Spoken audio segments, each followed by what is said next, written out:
90 दिन नहीं हुए, पाकिस्तान ने सीज फायर मांगा था, तब हम लोग बड़े हैरान हुए कि ये एकदम से ये पलटी क्यों। चलो फिर भी हमने कहा कि अमन चैन की बात हो रही है, किसी का तो भला होगा और कुछ नहीं तो बॉर्डर के लोगों का भला होगा। बॉर्डर के पास ताबड़तोड़ मार पड़ रही थी मीडियम गनों से और multi barrel grad rocket launcher से। इन्होंने सीज फायर मांगा, हमने सीज फायर दे दिया। 2-3 हफ्ते शांति के क्या हो गए साहब, ये वापस अपनी हरकतों पे आ गए हैं।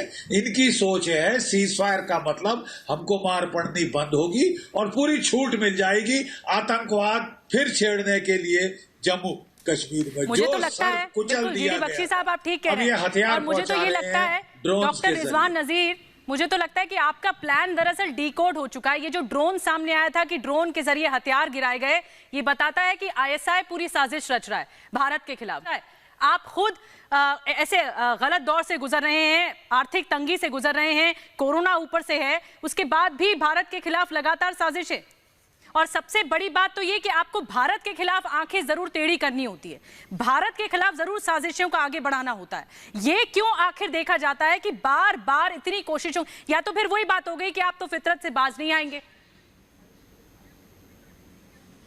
GD Bakshi, general G D Bakshi भी कुछ कहेंगे, मैं उनको भी शामिल करूंगी। आपको किस चीज की खुशफहमी हुई है, किस चीज की खुशफहमी? खुशफहमी मुझे कि जब तबीयत ठीक करनी होगी भारत की हम कर लेंगे, पहले भी करते रहे हैं, आइंदा भी करेंगे, और आपके मामला ठीक। आप घबराएं मत। आपको किस चीज की परेशानी है? कश्मीरियों को मारना बंद करें, कश्मीरियों का नाहक खून जो गिराना है वो बंद करें। क्या आप कह सकती हैं ये अपनी फौज को चुप करवा सकती हैं? ये इंडिया के तो क्यों चुप कराया जाना चाहिए? क्या आपके जो वजीर आजम हैं वो कठपुतली की तरह बिहेव करें आपकी फौज के सामने और आप दूसरों पर आरोप लगाएं? जनरल जीडी बख्शी साहब, आप बोलेंगे कुछ? ये एटीट्यूड बंद करो।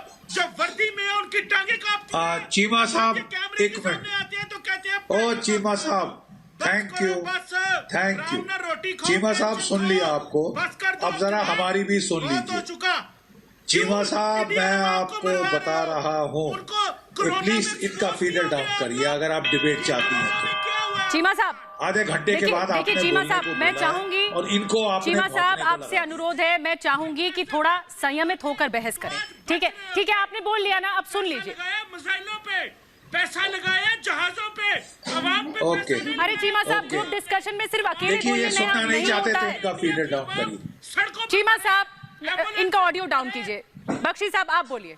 चीमा साहब ऐसा नहीं किया जाना चाहिए, प्लीज आपसे अनुरोध है कि आप अगर बहस कर रहे हैं तो सबको मौका मिलना चाहिए। जी बख्शी साहब। Thank you. देखिए मैं फिर याद दिलाना चाहता हूँ, पाकिस्तान के गिड़गिड़ाने पे, पाकिस्तान की लगातार रिक्वेस्ट और ट्रैक 2 के बाद हमने ये सीज फायर मंजूर किया था। ठीक है, हमें उम्मीद थी कि सुकून चैन आएगा। 2 महीने का सुकून चैन क्या हो गया साहब? एक चींटी के पर निकल आए हैं। ये फिर से आतंकवाद शुरू करना चाहते हैं। ये समझते हैं सीज फायर का मतलब कि फौजी कार्रवाई बंद और टेररिस्ट कार्रवाई शुरू। ये बकवास देखिए, आपको हमने 2 बारी वार्निंग दे दी है, चेतावनी दे दी है।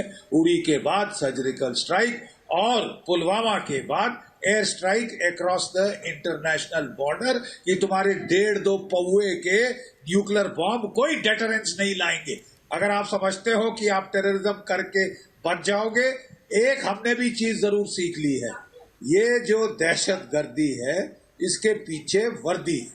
ये स्लोगन्स पाकिस्तान और तो और डॉक्टर रिजवान बिल्कुल सही आप इस पर जवाब दें। ये दहशत गर्दी के पीछे आपके कमर चीमा कह रहे हैं तुम्हारी आपको एक मिनट मुझे खत्म करने। ठीक है बख्शी साहब, एक मिनट मुझे खत्म तो कर लेने दीजिए। जी जी जी, अब नहीं बोलना चाहती तो फिर मैं चला जाता हूँ। नहीं बख्शी साहब आप कंप्लीट करिए। मैं कह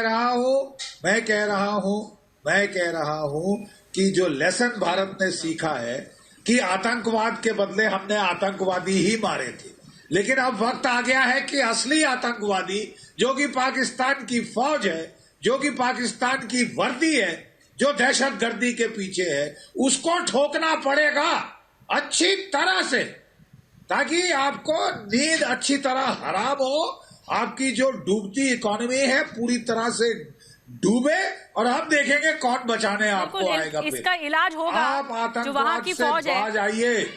जी जी जी, जैसा बख्शी साहब आप कह रहे हैं, आरजू काजमी भी रहे और डॉक्टर रिजवान भी रहे। मैं चाहूंगी के सिन्हा भी आए डिबेट में। लोन माफ करने के लिए डॉक्टर रिजवान, पाकिस्तान गिड़गिड़ाया है चीन के आगे और आप कहते हैं कि खुशफहमी है हमें, आप कहते हैं हमें खुशफहमी है। आपकी माली हालत पतली हो रही है और आप हमें कहते हैं कि हमें गलतफहमी है। आप खुद घिरे हुए हैं। दरअसल क्या दिक्कत है ना पाकिस्तान के साथ, आप बौखला जाते हैं। दिक्कत आपके साथ ये है कि आप बौखला जाते हैं। आपको जब आईना दिखा दिया जाता है तो बौखला जाते हैं।